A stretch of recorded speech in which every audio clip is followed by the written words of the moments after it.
Welcome to the Business Performance Podcast, where we feature expert thought leaders and cover their best strategies, stories, and advice that you can use to successfully mature your own business performance. Now, here is your host, business coach, Henry Schneider.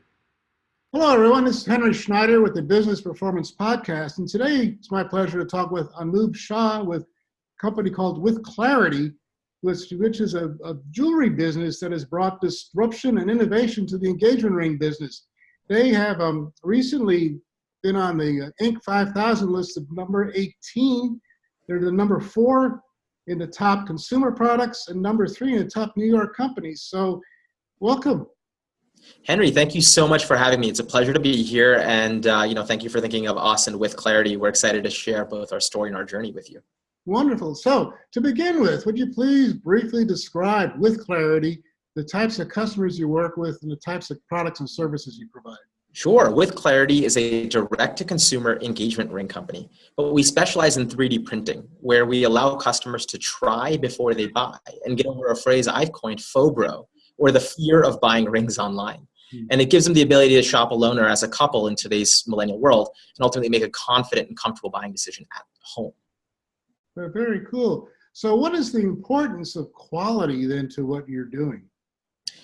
Extremely important. So I would say, quality can be redefined as trust. Trust is really the major component that defines this purchasing decision for a customer. It's trust in the experience, trust in the brand, trust in the quality of the product. Everything all ties together. And so for us, it has to be perfect because they're typically buying at one time in their life. And it's such an emotional, personal, and financial decision that it's super important we help get this perfect. So what are some of the common misconceptions when people are going to look for an online buying of an engagement ring as opposed to going into a store? Well, kind of the fear is this concept of buying sight unseen. So ultimately, why do people, and this was part of the whole thesis of why we started the company. Today's store experience we consider to be, somewhat inferior to the online purchasing experience because it's people working on commissions, high-pressure sales environments, limited selection options, lack of customization. There's a variety of different things, plus massive overheads. And so the online experience, but people end up defaulting back to the store 86% of the time because they have the inability to touch, see, and feel. We are actually the solution to that because we gap that bridge we bridge that gap by basically allowing people to sample at home, but also experience online with high-powered rotating images of all the diamonds so they could see them in a way they could never even see them in a store. Okay. So when you say you're using 3D printing, how does that work? I mean, you've got the ring, are you printing it is it in plastic or is it metal? No, this is an amazing phenomenon, and it's so fascinating what 3D printing has done for the jewelry business. Just to generally tell you about the process and then tell you the impact. 3D printing, what we basically are doing is sending a metallic alloy and diamond simulant ring that looks, touches, sees, and feels exactly like the real one so that you could try before you buy. And then we actually use the same process to make the real ring. And these are real metals that we're actually working with. Oh. Now, the porous and heavier metals that are less malleable are, of course, not printable. So those are kind of a molding process. But what 3D printing allows us to do is allows customization at scale.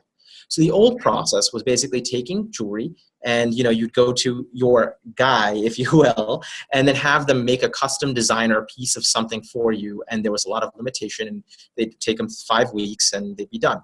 Today, what we can do is across a variety of different designs, we can tweak models by, pulling in a 0.5 millimeter this way or that way on a 3D model itself. Then we can 3D print that mold and actually create the ring for you exactly the way you want to see it, with a cleaner finish, a faster efficiency, and just an overall better quality end product. So what is the stone that you do as a prototype? What is that made out of? Yeah, the prototype. We don't send the actual diamond for free, but what we do is we give a 5A quality diamond simulant. It looks, touches like a diamond would, but not the real thing. It's for more of a sampling purpose. And then online is the experience of physically seeing what the actual diamond you're going to select is going to look like, where all the inclusions are mapped, how they actually show, and ultimately you can rotate that in 360 degrees and really get an intimate experience of knowing your diamond. Cool. So what made you think of doing this as a 3D printing?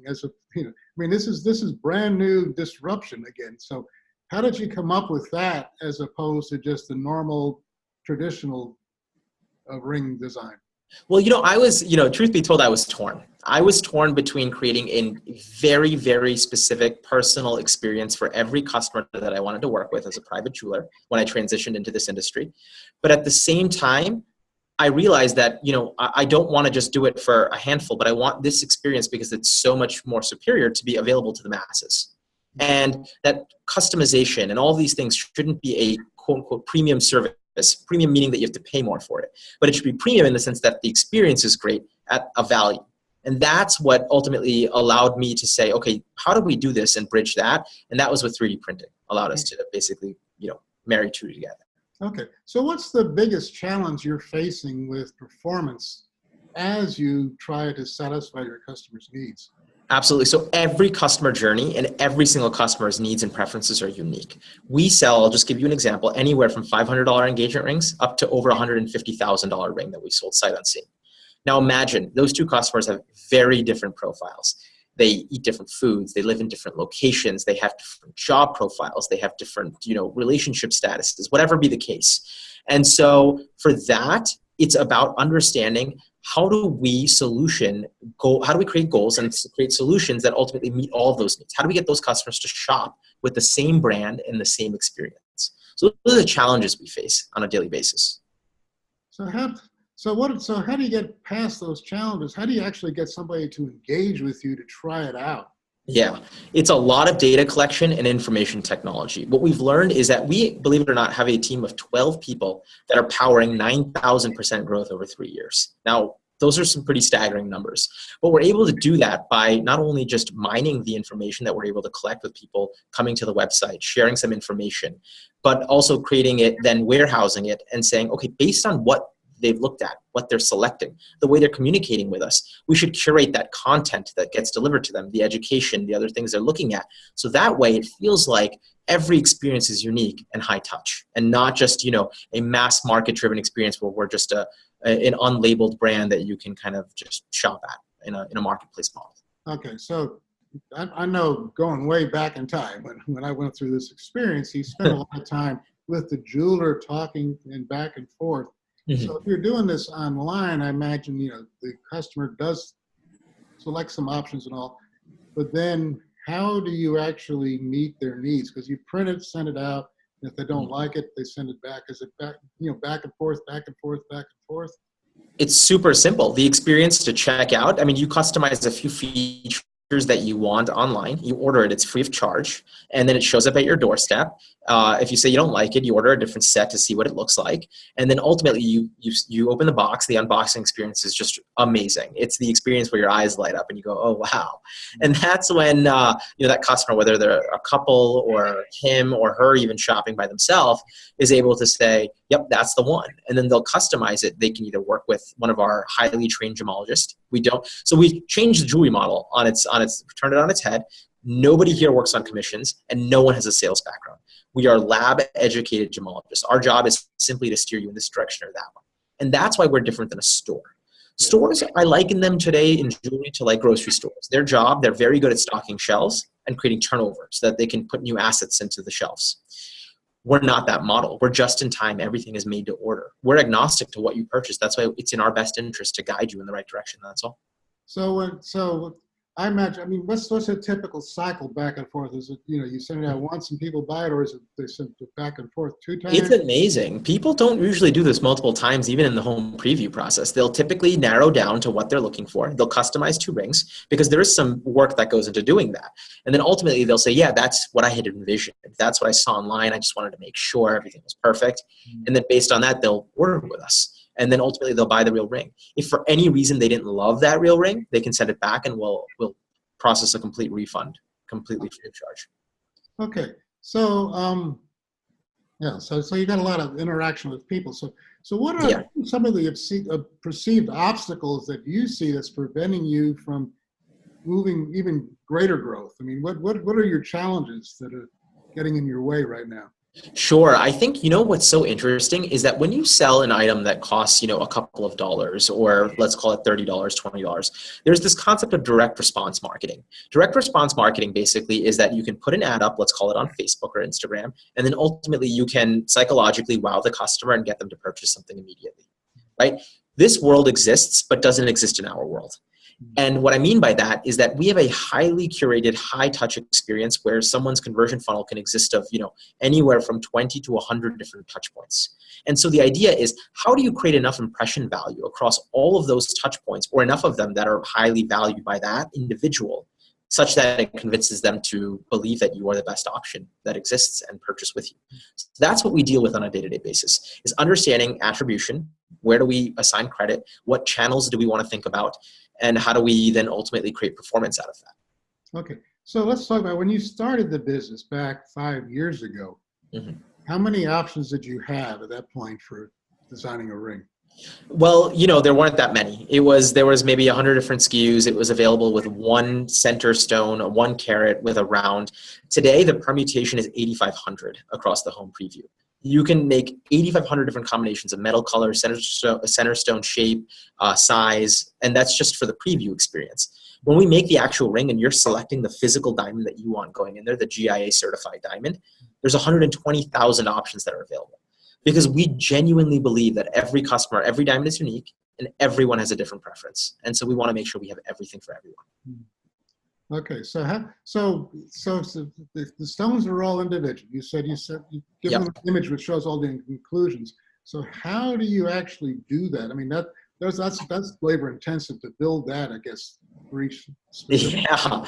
So a lot of backend integration, a lot of functionality, fully custom builds on, the tech stack, the databasing models, everything, and also having speed and efficiency, because, curating that many SKUs in a backend can be very heavy for certain types of shopping cart models.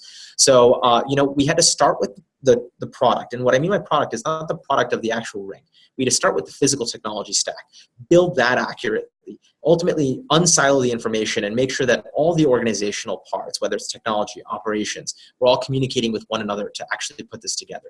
Because it's a very, very complex shopping experience. From what the user sees, it's as simple as 3 steps: choosing a setting, a diamond, and then finalizing your purchase. But what we have to do in the back end is far more complicated to build that. Okay, so can you share a story of how you actually worked with a specific customer that may have been kind of reluctant and all, and get them to be happy with the results? Sure, that sounds like almost like every day, right? We get this all the time, which is they either may not have necessarily heard of us because we're not like a place where you're coming to purchase something every single day, or they may say, I'm trusting you with a very significant purchase, and it's all sight unseen. And so that happens on a daily basis. And what we do is, our job is to let the customer do their research, evolve into their own journey and what's specific to them, and then bring them the last 10% of the way, which is help them decipher, yes, this one, not that one.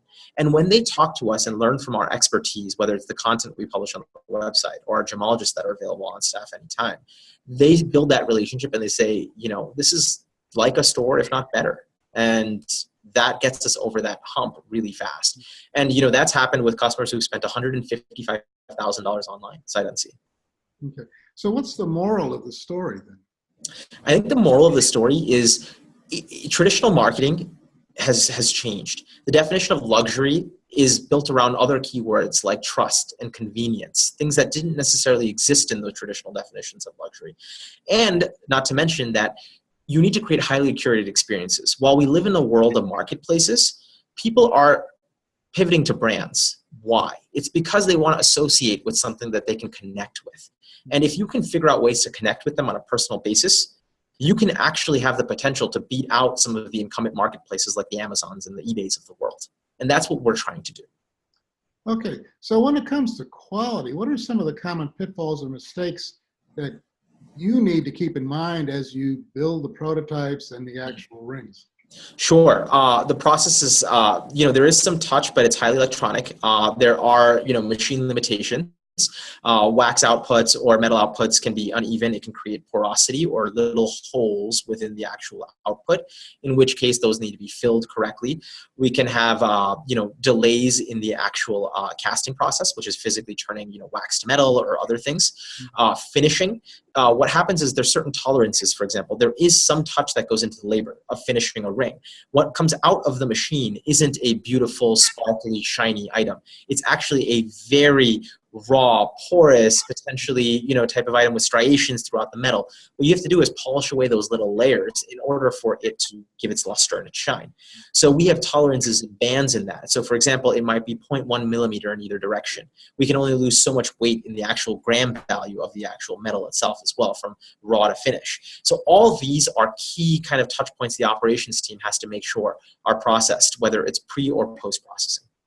Okay, so what do you do with, you send out the prototype and okay, that's the ring I want. Do they send it back to you, or do they keep that? Or yeah, they send it back to us. It is billable if they decide to keep it. We actually have people who want to keep them sometimes as safety rings. We totally get it. But otherwise, it's a free service.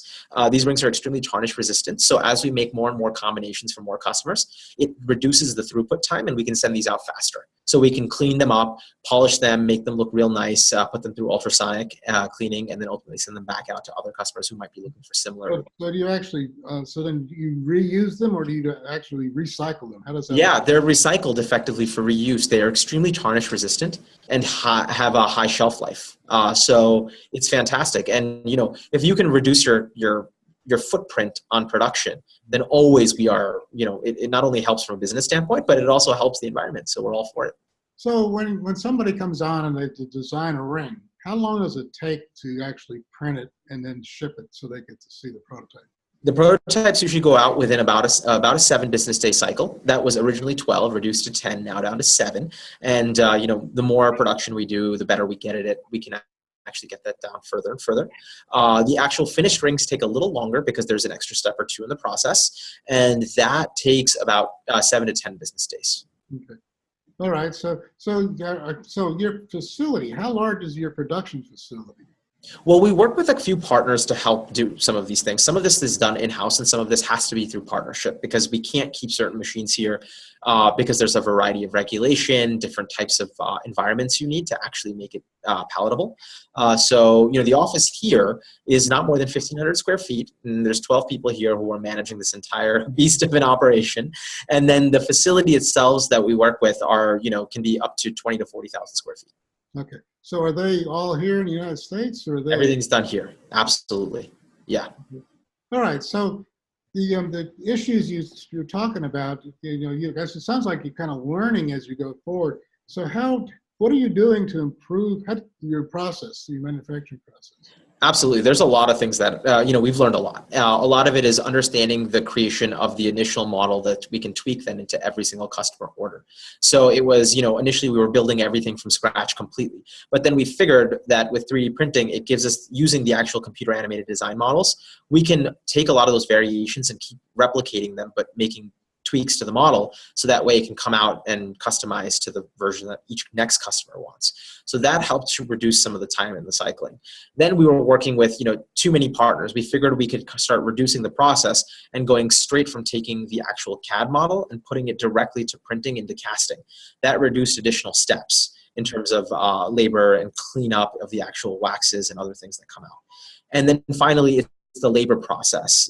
Certain assemblies that we were doing as 2 pieces, we could do as 1 piece. So we could reduce the amount of labor that was required, because anytime there's human touch in the crafting process, it can be less than perfect. And so we wanted to reduce some of those things as well. Okay. All right. So now you mentioned before we started that coming up this weekend with Black Friday, you expect a big spike in interest. So if you get more than you expected, can you handle the additional demand, or is that something that's just going to slow you down? That's the beauty of 3D printing. We are extremely time sensitive. For us, everything is a moment. It's an occasion. Proposals are happening. We have customers who wake up on a Wednesday and say, I need to propose on a Saturday. Can you make it happen? In most cases, the answer is yes, we can. And so despite the volume, we have the capacity to handle that. And that's what makes 3D printing so amazing, is that whether there's 1 order or 1,000 orders, it becomes scalable. Okay. All right. So basically, then I guess if somebody says on Wednesday I want to propose on Saturday, they propose with the prototype, and then the real one comes a week or Well, two. sometimes we can do it with the real rings as well. It depends. It depends on the complexity of the ring and the amount of labor that has to be done for finishing. But our job is to be part of the journey, and we want to be a good memory in that journey. So the idea is try to always make it happen for the customer. And in the back end, we will run around like with chickens with our heads cut off. But always to the customer experience, we want everything to look perfect and just be a very happy moment. Well, great. So, what advice would you give, not to somebody that's going to compete with you, but to somebody who wants to disrupt a different type of Sure. experience or in a similar situation? What would you tell them based on what you've learned with clarity? There's a few things that I think would be very valuable. I would say build a business for your own. And what I mean by that is don't look at incumbents, don't look at a competition, but build your brand with your own voice and your identity. Price your products the way that work with your business model, depending on what your strategic goals are. Create flat hierarchies. Encourage information sharing. Don't overlay your management structures, because ultimately what will happen is you start siloing information. And what happens is when you have for example, your operations and your marketing teams sitting together and who are not very far from your customer service teams, it's a thing of beauty, because that message starts to become singular and permeates throughout the entire organization. Helps from a culture standpoint, and it also helps from a branding standpoint as you communicate with your customers. Okay, so as you scale up and increase this number of employees, how are you going to be able to maintain that? Yeah, that's always, that's a tricky question. It's always complicated, but I think it starts from within. We create a culture of testing. We hire people. We don't hire A plus. For us, it's not about A plus intelligence. It's about A plus effort. And I think that's what's most important, is the people who want to put in the effort will make that extra effort to communicate with one another, to send that extra email, to have those extra meetings, to go find out what so-and-so is doing just out of curiosity. The folks who have the A plus intelligence, they might be the smartest people in the room, but that doesn't necessarily mean that they will be the most successful. And I think that's a very important distinction. Okay. All right. So can you spend a few moments now telling our listeners about your backstory and what defining moment led you to this innovative business model? Sure, I would love to. So, my background was actually from the world of financial services. I ended up pivoting because I do come from 3 previous generations of diamond jewelers. So, one day I decided to say, hey, I'm young enough. Let's drop everything. Let's move to a remote part of the world. I was in a place called Coimbatore in South India, where I went to go learn how to cut and polish diamonds. 90% of all diamonds are cut and polished in India. So ultimately, I didn't speak the language. We had mandatory power outages 7 to 8 hours a day, water shortages. I mean, it was really a humbling experience, but one that helped me understand the product from the ground up. So when I had my aha moment, it was when I was looking at the millennial shopping experience in the United States, and ultimately I realized customers don't really want to go into stores because of the high pressure sales environment, limited options, and the overheads, but ultimately default that way because of buying sight unseen. And we had to get people over this concept I've coined as FOBRO, or the fear of buying rings online. And so ultimately we realized that with the supply chain that we created and the technology gap that we could solve, we could marry the best of online and offline. So while I was going through the process of proposing to my life partner, and who is now also my co-founding partner, we ended up saying, let's bridge that gap with this thesis, and let's test the market and see what the appetite for it is. Fast forward a few years, we were able to create some of the successes that we've been able to achieve today. Okay, that's wonderful. So from a slightly different perspective, could you share an experience you had during your life that still influences how you approach business today? Yeah, I think the idea of it, there was a lot of passion and excitement, enthusiasm. There always should be from day one. But the idea was, you don't ever do enough research, and then all the research you do is genuinely or generally wrong. Experience never trumps research, and I think that is an important piece of this. So never be afraid to test, because testing culture, it will create experience, and that will ultimately tell you what your research did. For example, our cost of acquisitions were always projected at X. Well, it turns out they're always 2X, 3X, 4X. And so if we built the entire business model on those initial things, and we waited to test and we didn't just get out into the market and start splashing a little bit, we never would have gotten as far as enough, or we never would have grown this way. Okay, very good. Okay, so I noticed on the website and all that you had been on Fox News with Mary Bartiromo. So how did that happen? The experience of talking to Maria Bartiromo was incredible. It was one where I stood on a trading floor at the age of 21, looking up at her on a screen, and had the experience to tell her that story, and that I could sit down next to her in a studio. And the way it happened is, as the company started creating hitting performance metrics, doing better, we started getting noticed. And a lot of the PR, whether it was written or content that was getting published, started streaming into podcasts, started streaming into radio, started streaming into then producers' eyes. And that ultimately was something they wanted to cover for National Wedding Day. And so as part of Fox Business Morning News, they said, let's do a segment on a disrupting company. And we said we would love to be a part of it. And that's where we ended up. Yeah, that's wonderful. I mean, not everybody gets a chance to be on TV with a startup company.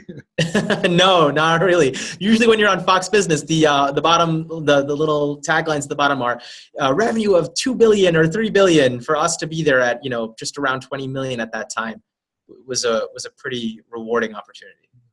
So what does success look like for Anubh Shah?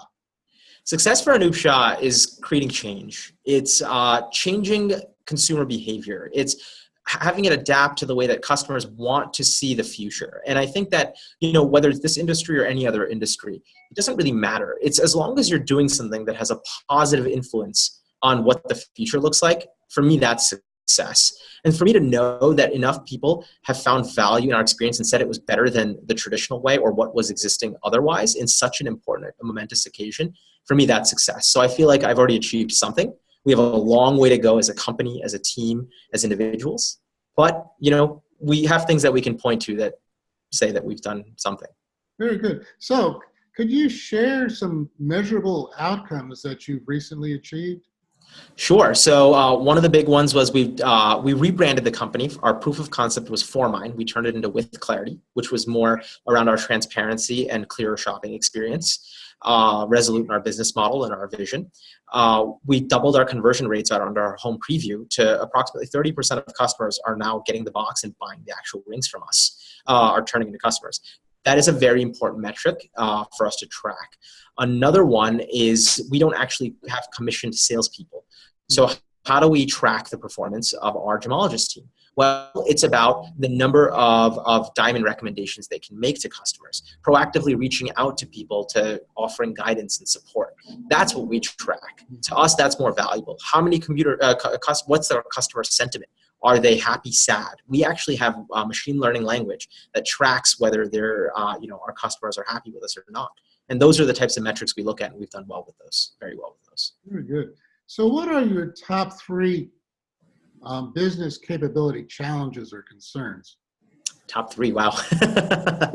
Well, top three is understanding the concept of a lifetime jeweler. And one of the biggest ones is understanding when you should evolve into product diversification. So I guess the first two would be horizontal and vertical integration. And what I mean by that is, should you then start thinking about going further up in your supply chain and ultimately think about the business from that perspective? And, is there value in taking on inventory and doing these things?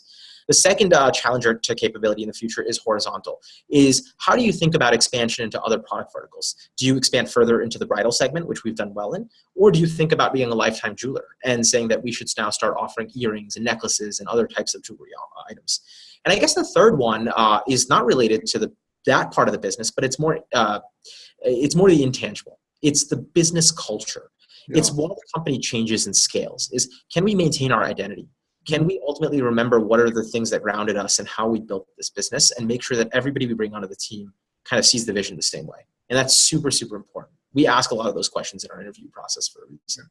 And I would think that's probably the most important one. The other ones are kind of like more strategic focus. Yeah. You'll solve that, probably do something else. But totally right. The culture is the key thing, because that'll make or break you as a business. I'll tell you, hiring is the hardest thing that I've ever done, had to do, or will do.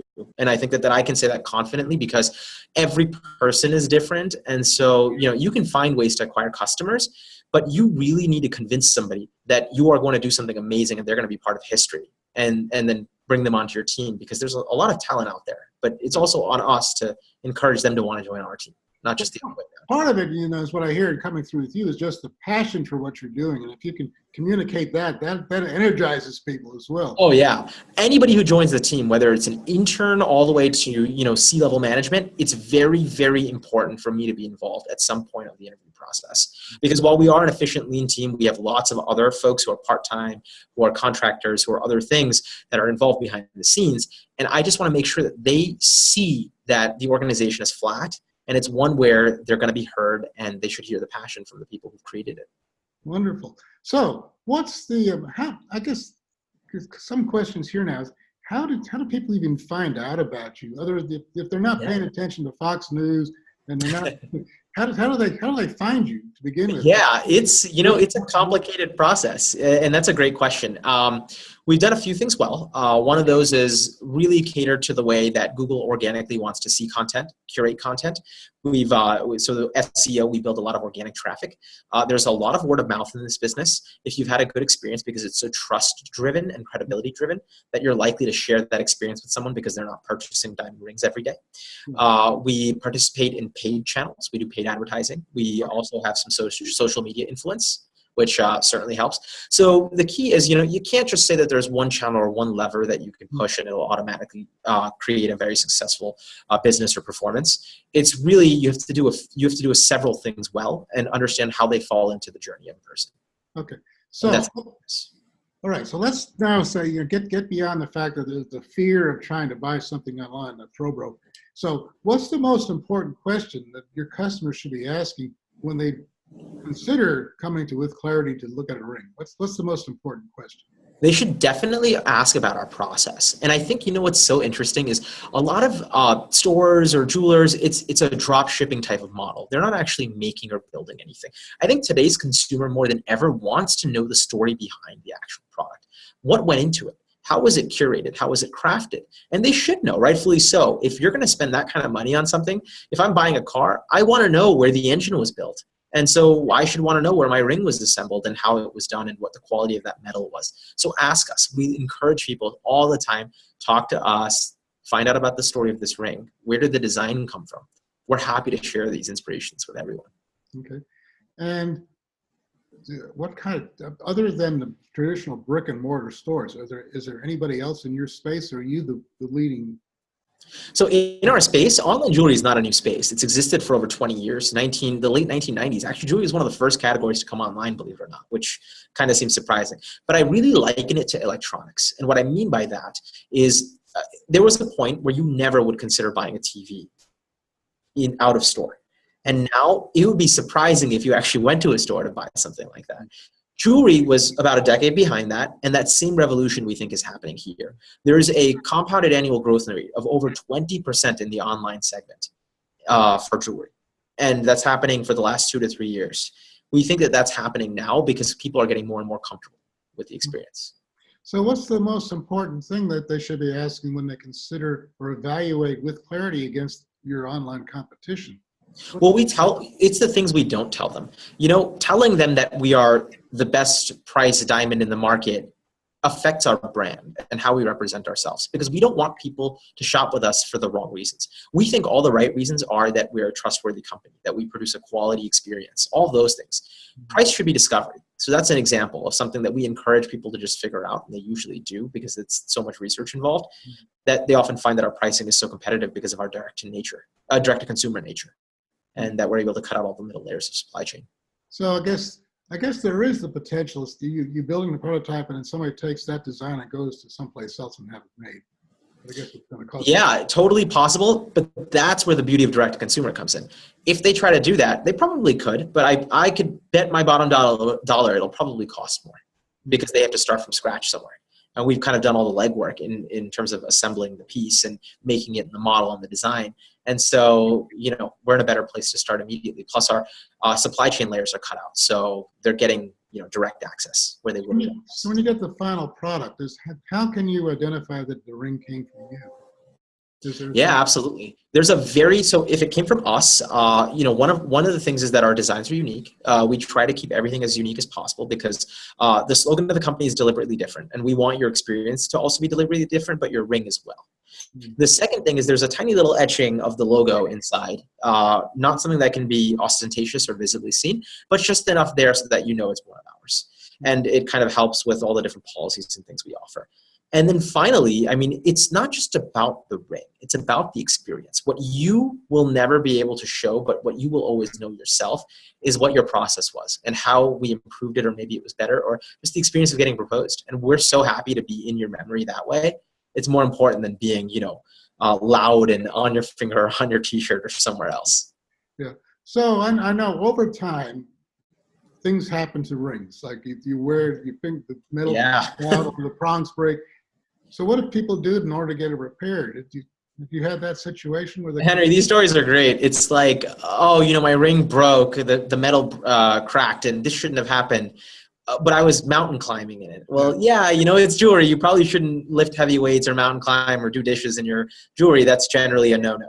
So we have a lifetime warranty. We know things happen. We want to work with our customers. We will repair things for free of charge. And we offer these services because we want customers to communicate with us and maintain that relationship with us for the future. And know that we'll be there for them. Now, these things happen. And so it's okay. People shouldn't be afraid. It's jewelry. It's malleable. It can break. Yeah. But we're here. Yeah. Now, if you lose it, that's a different story, right? That's where you call your insurance company. Okay. Yeah. So let's just reflect back now over the past 5 years with Clarity. If you had to start it all over again now from scratch, what would you do differently, and what would you continue to do the same? I would take more risks. I think genuinely what we learned is, and this is, I think, a problem that plagues a lot of founders, usually a lot of young entrepreneurs. Anybody I talk to is with their first few dollars and their bootstrapping and everything else, they're extremely frugal, sometimes for the better, but often for the worse. And they're, at this kind of point of flux where they're not growing, but they're not shrinking, but they're too afraid to spend more money. They're too afraid to take risks, and they're kind of just fluttering. And then ultimately the burn catches up to them, and they'll eventually just dissipate. And that's why 80 to 90% of businesses, I believe, as startups fail, is because they can't, take the right risks to ultimately get over that point. Mm-hmm. And so that's what I would have done differently as well, is, we made a few good turns, but I would have taken more chances earlier. Now, some of the things that I would not do different is, stick to our story. And we got in the beginning, a lot of advice. We had a lot of mentors and people telling us, what if you went B2B to C? What if you went just B2B? What if you changed your business model? I don't think this is going to work. We believed in ourselves, and we believed that this was the way to disrupt the industry because of what we know of the supply chain and the experience. And that's why I would never change that. Stick to your guns, stick to what you know, and ultimately believe in it. Yeah. Yeah. And I mean, that's the whole thing, is that you keep your eye on the goal. Yeah. You keep pivoting, but as long as you keep going to where you want to be, that's the key here. Well, I think that is what business performance is, right? If management teams, and especially young management teams, tend to stray. They tend to say, let's run in this direction. Oh, no, that's not. Let's quickly run in that direction. Patience is a virtue, and it really is. Yeah, otherwise you're going to spend your time just going on chasing will-o'-the-wisps, and you end up and we've done that. Let me tell you, we've done that, but we never changed the core message and the core thesis of the business. That was what was important. Well, Anubh, you're a fantastic storyteller. I really enjoyed hearing all about your journey, and this whole disruption using 3D printing is just fantastic, and I wish you a lot of success with your business. Well, thank you so much, Henry. Again, I really appreciate you having me on the show and thinking of With Clarity, and it was amazing talking to you. Okay. Well, thank you so much for your time today. Thank you so much. And if you have any questions, feel free to reach out to me personally. It's my first name, my last name at withclarity.com, or you can contact us at service@withclarity.com. Wonderful. Thank you. Thanks, Henry. Have a great day. Thank you so much for tuning into this episode of the Business Performance Podcast with your business coach, Henry Schneider. For more episodes and business strategies, please visit welcome.ppqc.net/blog. That's www.ppqc.net/blog. welcome.ppqc.net/blog. And remember to subscribe so you can get the latest episodes. Thank you.